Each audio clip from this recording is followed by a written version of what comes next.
دیکھیے، ماں باپ کے گھر میں دین نہیں، ماں باپ کی زندگی میں دین نہیں، توحید کا آئیڈیا نہیں ہے، سب تو انٹلیکچوئل بنے ہوئے، دانشور بنے ہوئے.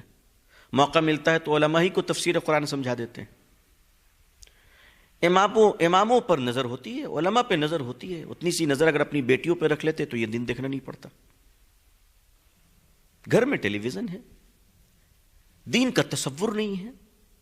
اسکارف اور برقع فیشن کے نام پر، بیوٹی کے نام پہ پہن لیا گیا. انہیں پتہ ہی نہیں کہ برقعے کو بھی برقعے کی ضرورت پڑ گئی ہے. اب اس کے بعد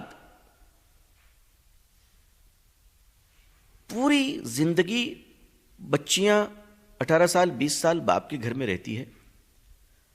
ہم بچپن سے اپنے بچوں کو کیا کہتے ہیں؟ بیٹا جلدی سو جاؤ، صبح اسکول جانا ہے.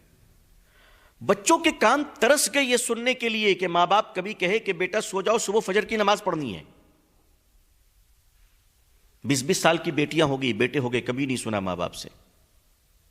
تو گھر میں نماز نہیں سنی، گھر میں اللہ رسول صلی اللہ علیہ وسلم کا نام نہیں سنی، گھر میں اسلام نہیں سنی. کیا ہوگا؟ وہ لڑکیاں جب باہر نکل رہی ہیں تو نیوز چینل یہ سب دیکھ کر سمجھتی ہیں کہ صاحب اسلام ہم پر اتیاچار کر رہا ہے.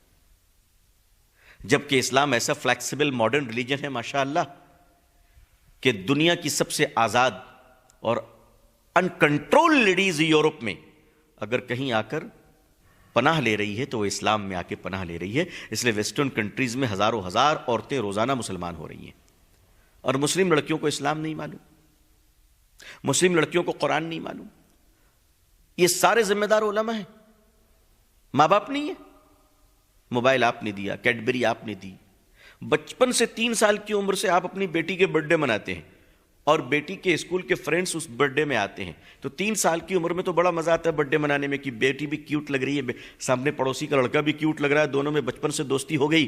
اب وہ لڑکا کوئی بھی رہے، کسی بھی کاسٹ کا، کسی بھی ریلیجن کا رہے، اب دونوں آہستہ آہستہ گروتھ کر رہے ہیں. 20 سال کے بعد لڑکی 23 ایئرس کی ہو گئی، لڑکا بھی 23 ایئرس کا ہو گیا.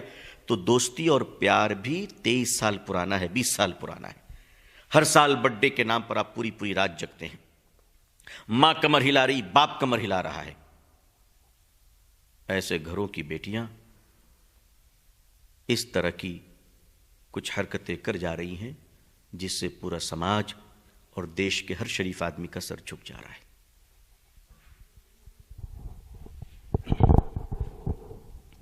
ایک سوال یہ ہے، کچھ ایسے ویڈیوز بھی سامنے آئے ہیں جن میں یہ بات کہی گئی ہے کہ یہ لڑکیوں کا اپنا جرم ہے، اس کی وجہ سے پوری قوم کو ذمہ دار نہیں قرار دیا جا سکتا.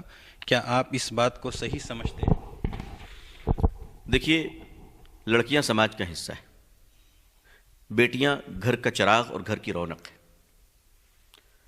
چھوٹے اگر کوئی غلطی کر جائے اور بڑوں نے اس پر آگاہ نہ کیا ہو، تربیت نہ کی ہو، تو بڑے اپنے جرم سے فرار اختیار نہیں کر سکتے. لہٰذا میں سمجھتا ہوں کہ اگر ایک پیڑ کٹتا ہے تو پورے محلے کا نقصان ہوتا ہے. ایک انسان اگر گمراہ ہو جائے اور ایک بیٹی گمراہ ہو جائے تو پورے سماج کے اوپر تباہی آ جاتی ہے. یہ پورے سماج کا نقصان ہے. اور میں تو اس میں اپنے آپ کو بھی ذمہ دار سمجھتا ہوں، کیونکہ سماج کی بیٹی ہے، ہماری بیٹی ہے، دیش کی بیٹی ہے. ہم یہ کیسے کہہ سکتے ہیں کہ ہم ذمہ دار نہیں؟ یہ تو اپنے آپ کو بچانے کی راہ ہم ڈھونڈ رہے ہیں. نہیں، ہم کو اپنے آپ کو نہیں بچانا ہے، ہمیں تو سماج کو بچانا ہے، مانوتا کو بچانا ہے، انسانیت کو بچانا ہے. اس معاملے میں علماء اور امام ذمہ دار نہیں، مگر ذمہ داری وہ لے رہے، سمجھ رہے، کیونکہ ان کو جگانا ہے. بہرحال محراب سے آواز بلند کرنی ہے، لوگوں میں بیداری پیدا کرنی ہے. ذمہ دار تو ہم سب ہیں.